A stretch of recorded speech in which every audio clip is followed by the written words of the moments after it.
Itigil mo ngayon ang lahat ng ginagawa mo. Makinig ka sa akin dahil ang sasabihin ko ay hindi para sa lahat, ito ay para sa iyo. May dala kang pagod na hindi nila nakikita.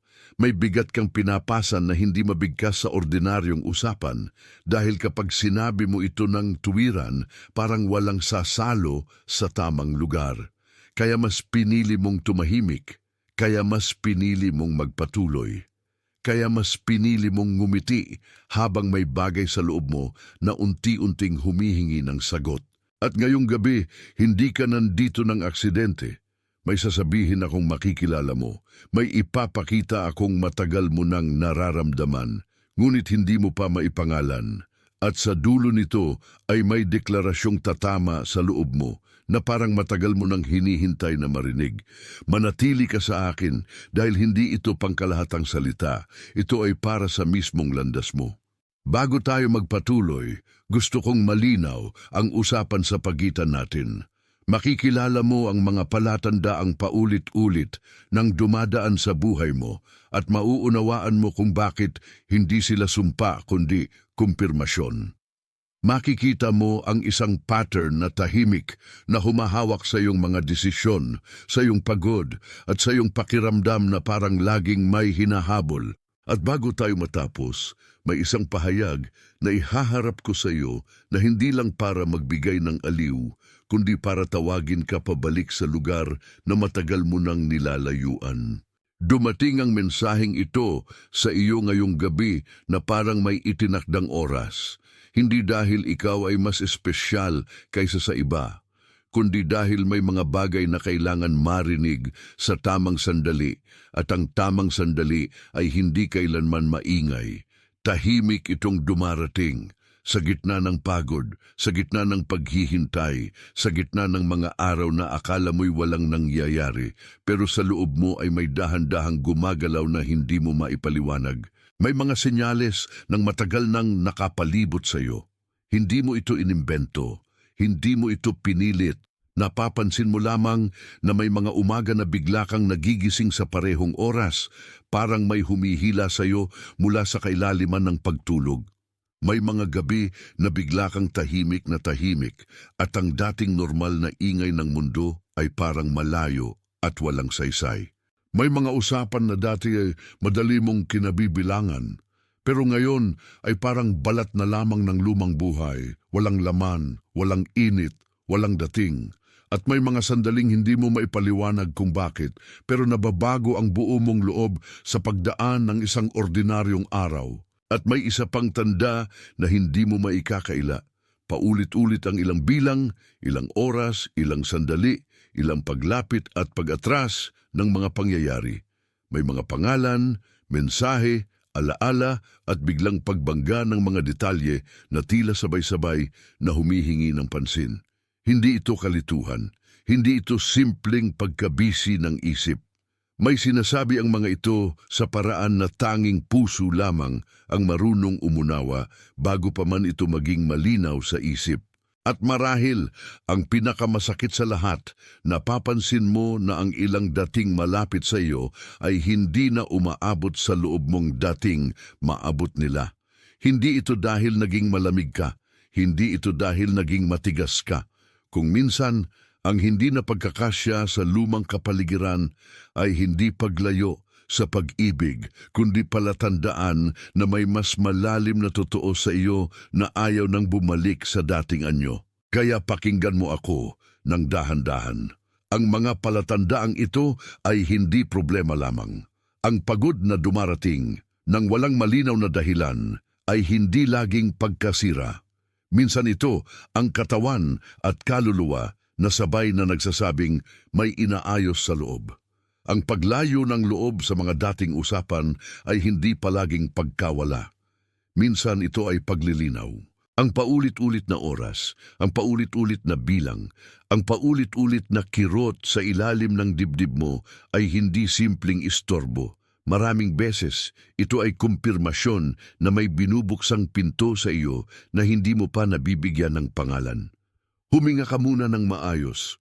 Hayaan mong bumaba sa loob mo ang katotohanan ito bago mo ito labanan. Dahil kapag hindi mo na ito tinanggihan, mararamdaman mong may bahagi sa iyo na matagal nang naghihintay na mapagtibay. Kung kahit isa sa mga ito ay tumama sa iyo, kung may isa mang bahagi mo na biglang bumigat at biglang gumaan sa parehong sandali, i-type mo ang bilang na 888. Ang mga daliring pumipili niyan ay hindi lang basta nagta-type, parang tahimik nilang sinasabi na oo, may narinig akong totoo. Ito ang bilang ng pag-apaw, ng sapat, ng dumadaloy na hindi na humaharang. I-type mo ang 888 tapos bumalik ka kaagad sa akin. Pero may mas malalim pa rito. Mas malalim pa kaysa sa mga senyales. Mas malalim pa kaysa sa pagod. Dahil ang mga palatandaang iyon ay hindi ugat. Mga dahon lamang ang mga iyon na gumagalaw dahil may hangin sa ilalim ng lupa na matagal mo nang hindi pinapansin. Sa ilalim ng lahat ng iyan, iisa ang pattern. Hindi marami, hindi 10. Isa lang ang madalas gumabay sa iyo nang hindi mo napapansin, ang pagkapit sa lumang paraan ng pagsisikap kahit matagal nang hindi iyon ang pintuan na para sa iyo. Para kang may hawak na lubid na iniisip mong kailangan mong hatakin pa ng mas malakas kahit hindi mo napapansin na wala na palang ikinakabit ang kabilang dulo. Kaya napapagod ka. Kaya nararamdaman mong kailangang mas magsikap pa, mas magpursige pa, mas patunayan pa. Pero ang totoo, maraming taon mo nang pinipilit ang tamang puso sa maling direksyon. At dito nagiging mas malinaw ang sakit dahil hindi lang ito simpleng pagod sa katawan. Ito ay pagkapit sa isang postura na tinuruan kang tawaging katapatan. Natutunan mong manatili kahit wala ng buhay. Natutunan mong maghintay kahit ang hinihintay mo ay hindi na hinuhubog ng parehong anyo. Natutunan mong ituring ang pagod bilang tanda na ikaw ay mabuti, na ikaw ay tapat, na ikaw ay karapat-dapat. Pero ang ilang pagod ay hindi tanda ng kabanalan. Minsan, yun ay tanda na masyado ka ng matagal na nakapila sa isang pintuang hindi na iyong daan. Minsan, ang pattern na ito ay lumilitaw sa bawat bahagi ng buhay mo. Sa trabaho, sa relasyon, sa panalangin, sa mga pangakong ginawa mo sa sarili mo, sa mga bagay na matagal mo nang gustong mangyari pero hindi mo maabot. Nagbibigay ka ng nagiging ubos. Naghihintay ka ng nagiging mabigat. Naglalakad ka ng parang may sumusunod na anino ng responsibilidad na hindi mo maibaba. At sa bawat hakbang, parang may bulong sa loob mo na nagsasabing kung sisikip pa ang dibdib mo, marahil doon na lalabas ang sagot. Ngunit hindi ganoon ang lagi. May mga sagot na dumarating hindi kapag mas mahigpit kang humawak, kundi kapag sa wakas ay binitiwan mo ang bagay na matagal nang patay. At hindi ko ito sinasabi para sisihin ka, kabaligtaran. Sinasabi ko ito para makita mo ang katotohanan ng walang hiya. Hindi ka sira, hindi ka huli, hindi ka kulang. Naipaloob ka lamang sa isang paraan ng paggalaw na matagal nang nawala ng buhay. At dahil matapat ka, tinawag mo pa rin iyong pag-asa. Pero may layer pa sa ibaba nito. At ito ang hindi agad nakikita ng karamihan. Hindi ito tungkol sa simpleng pagkakamali ng kasalukuyan. Ito ay tungkol sa mas matandang pagkakahubog, sa mas tahimik na simula sa isang bagay na nangyari sa loob mo noon pa man at hindi mo napansing naging batas ng iyong pagkilos. Isipin mo ang isang lumang bahay na may isang loobang bakuran na dati puno ng liwanag. Sa gitna ng bakurang iyon ay may daang tahimik, may mga halamang minsang inalagaan, may mga pinto na dati marunong bumukas sa hangin. Pero sa paglipas ng panahon, may naglagay ng takip sa itaas, hindi agad, hindi biglaan, dahan-dahan, unay kaunting lilim, sunod ay kaunting katahimikan.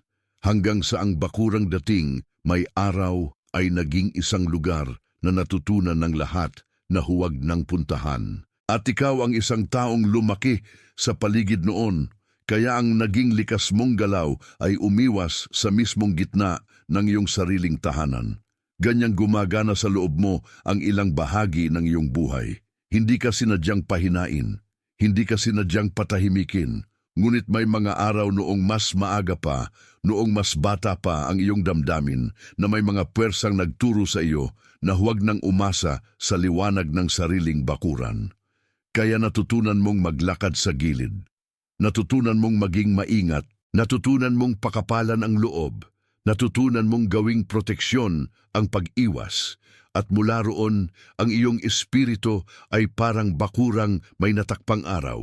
Nandoon pa rin ang lupa, nandoon pa rin ang mga ugat, nandoon pa rin ang dating disenyo, pero may bagay na bumaba sa ibabaw nito at dahil doon ay ang liwanag ay hindi na basta-basta pumapasok. Hindi na nito makita ang sarili nitong ritmo, hindi na nito marinig ang sariling daloy. Kaya ngayon, kapag may senyales na tumatawag sa iyo, hindi ka lamang iniimbitahan sa isang bagong direksyon.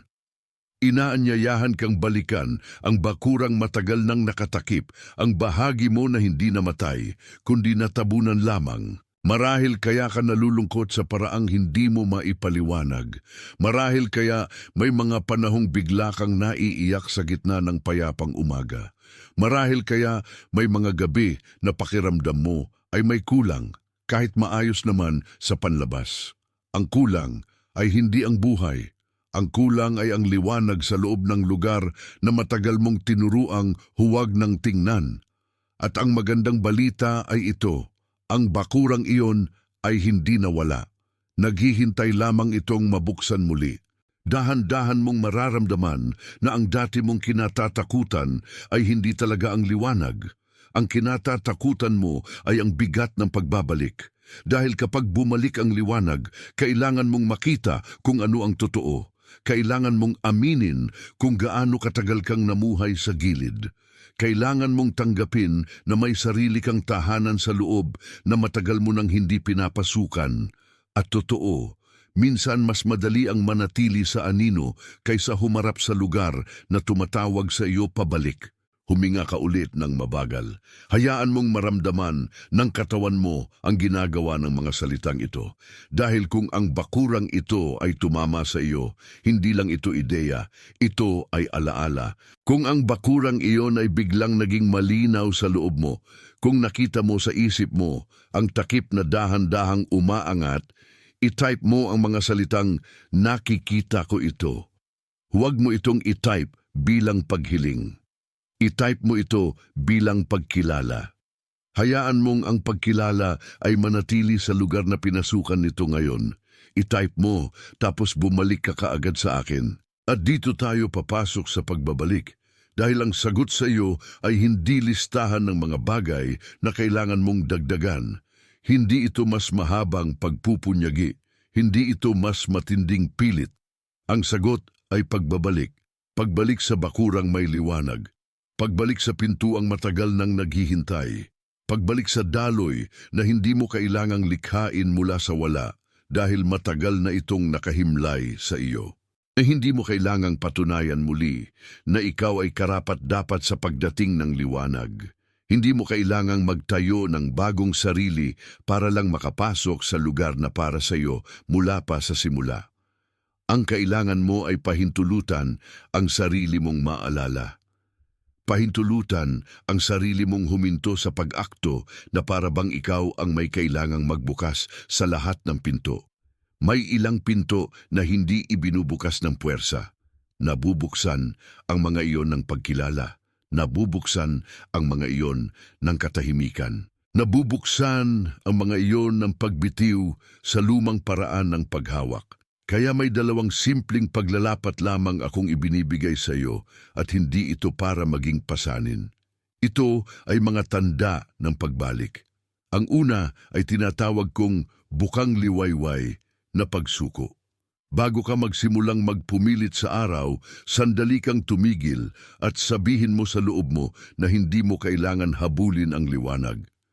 Kailangan mo lamang salubungin ito. Umupo ka ng ilang sandali sa katahimikan, huminga ka ng dahan-dahan at pangalanan mo ang isang bagay na matagal mo ng bit-bit na maaari mo nang ilapag ngayon. Hindi mo kailangang maging dramatiko, kailangan mo lamang maging tapat. Ang ikalawa ay tinatawag kong pagbabantay sa bakuran. Sa isang bahagi ng iyong araw, pansinin mo kung saan ka nananatiling nakatayo sa gilid ng sarili mong buhay, saan ka laging nagpapaubaya, saan ka laging nagsasabing kaya mo pa kahit pagod ka na, saan ka laging lumalapit sa pader imbes na sa gitna. Hindi mo ito ginagawa upang sisihin ang sarili mo. Ginagawa mo ito upang maalala kung saan nakatago ang liwanag na matagal mo nang minamaliit. Kapag nakita mo iyon, huwag mo agad ayusin. Una, tingnan mo, dahil ang nakikita na ay nagsisimulang gumaling. At habang ginagawa mo iyan, maging mabuti ka sa paraan ng pagbabantay mo sa sarili. Hindi pagmamadali ang kailangan mo, hindi pagkontrol, hindi pagbubuhat ng mas mabigat. Ang kailangan mo ay pag-aalaga sa bakurang unti-unting binubuksan, parang hardinerong hindi pinapagalitan ng lupa dahil matagal itong natakpan. Pinapansin niya ito, dinidiligan niya ito, tinatanggal niya ang mga dahong nabubulok. Binibigyan niya ng oras ang ugat na makahinga. Ganun ka rin. Hindi mo kailangang pilitin ang bukas. Kailangan mong maging tapat sa lupa ng ngayon. At marahil iyan ang dahilan kung bakit ka napagod. Hindi dahil wala kang ginagawa, kundi dahil matagal kang nag-aalaga sa lupa na ayaw mo namang tingnan. Ngayon, sa wakas, may pagkakataon kang gawin ang isang bagay na mas banayad, ngunit mas totoo, ang alagaan ang binubuhay, hindi ang pinipilit. Ang pakinggan ang tumatawag, hindi ang humahabol sa lumisan. Ang magtiwala na may pagbabalik na hindi mo kailangang utusan dahil matagal na iyong kinikilos sa ilalim ng katahimikan. Kung may kakaibang kapayapaan na dumarating sa iyo habang naririnig mo ito, hayaan mo iyong maging oo mo sa paraan na hindi kailangang maingay. Kung may bahagi sa iyo na nagsasabing tama ito, hayaan mo ang like mo na maging amen ng walang salita. Hindi bilang-bilang, hindi bilang sukatan, kundi bilang tahimik na pagsang-ayon na may katotohanang tinawag dito at kinilala ng iyong loob. Huminga ka ng muli at hayaan mong lumapag iyon. Minsan ang pinakamatinding pag-apruba ay hindi sigaw, tahimik itong lumalapat sa dibdib. May isang tao sa buhay mo na pumasok ngayon sa isip mo habang nagsasalita ako. Marahil siya ang tahimik na pagod. Marahil siya ang palaging lumalaban ng walang nakakaalam. Marahil siya ang taong may dignidad kahit pagod na. Marahil siya ang taong matagal mo nang gustong yakapin ngunit hindi mo masabi kung paano. Kung may ganitong mukha na tumama sa iyo, huwag mo itong baliwalain. Iyan ang dahilan kung bakit kailangan itong ipasa. Ipadala mo ito sa kanya, hindi bilang rekomendasyon, kundi bilang pagdadala. Kung paanong dumating ito sa iyo sa itinakdang oras, ganoon mo rin ito ihatid sa taong iyon. May mga mensaheng hindi dapat pinipigilan sa sarili lamang. May mga salitang kailangang makarating sa taong hindi pa nakakaalam na sila mismo ang inaabot. At bago magsara ang lahat ng ito, kailangan kong sabihin sa iyo ng malinaw ang pagtatalaga na unti-unting binubuo sa loob ng pakikinig mo. Hindi ka tinatawag pabalik upang muli kang mawala. Tinatawag ka pabalik upang maalala mo kung sino ka bago ka natutong manirahan sa gilid. At ngayon, kung handa ka ng isara ang panloob na pakikipag-ayos na ito, itype mo ang mga salitang "Ako ang isa." Huwag bilang pagmamayabang, huwag bilang hiling, kundi bilang pag-amin na may tinatawag sa iyo na hindi mo na kailangang ipagtabuyan pa.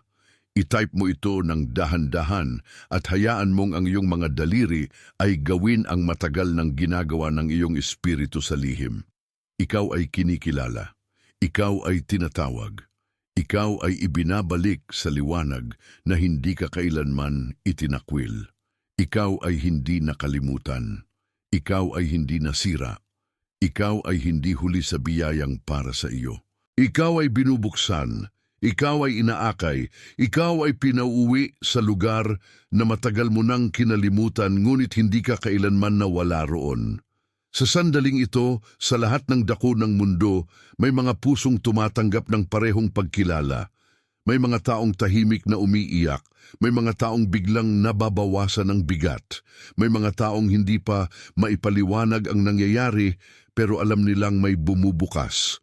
Bahagi ka ng isang bagay na hindi kailangang sumigaw para maging totoo. Yun mismo ang dahilan kung bakit ito totoo. Pinagpapala kita sa pagbabalik mo. Pinagpapala kita sa pagbitaw mo. Pinagpapala kita sa pag-alala mo. Pinagpapala kita sa pagpasok mong muli sa liwanag na matagal nang naghihintay sa iyo. Ito ay natatakan na. Você foi reconhecido no lugar onde mais precisava ser visto. Você foi chamado de volta no ponto exato em que quase desistiu de escutar. Você não está atrasado demais para a graça. Você não está longe demais para a direção. Você não está quebrado demais para a restauração que já começou a tocar a borda da sua vida. Você foi separado para caminhar em verdade. Você foi preparado para ouvir com mais profundidade. Você foi guardado para não confundir ruído com destino. Você não precisa correr para alcançar aquilo que já está vindo ao seu encontro. Você não precisa se ferir para provar que merece. Você não precisa continuar vivendo na borda de uma casa que sempre teve um centro esperando por você. Você está sendo recolhido com delicadeza. Você está sendo firmado com quietude. Você está sendo devolvido ao seu próprio eixo, sem alarde, sem espetáculo, sem violência contra a alma. E enquanto você escuta, outros também escutam.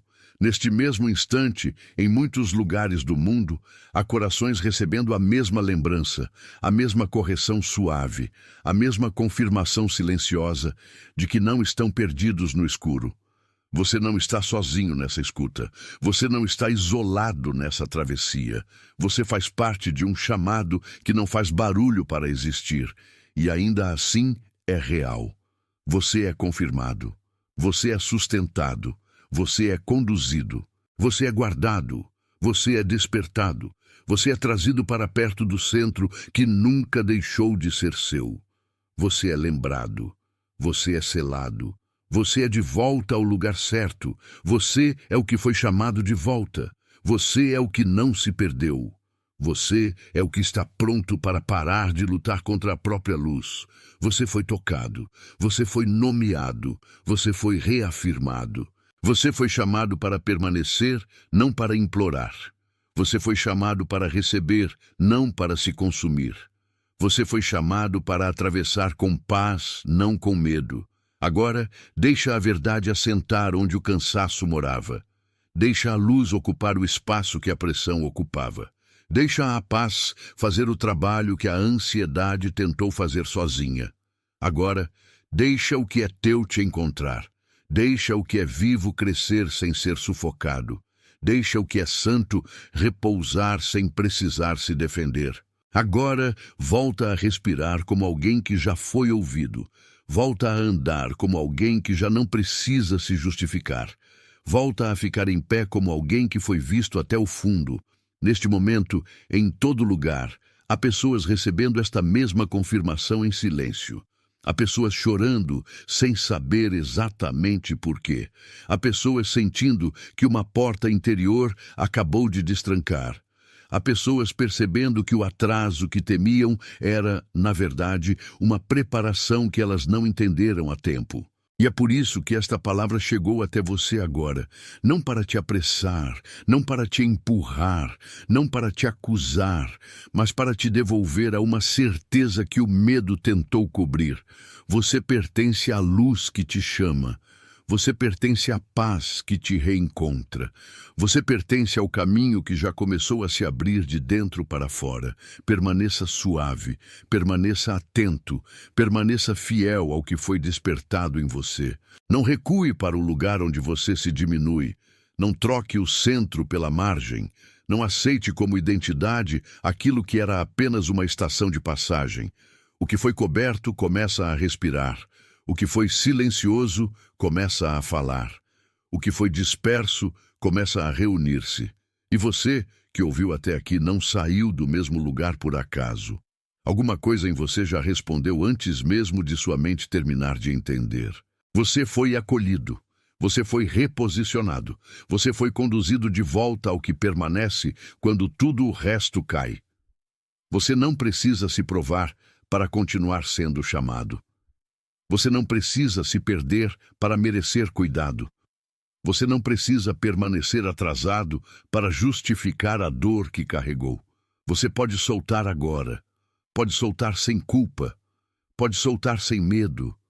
Pode soltar como quem finalmente entende que a força que salvava ontem não é mais a força que sustenta hoje.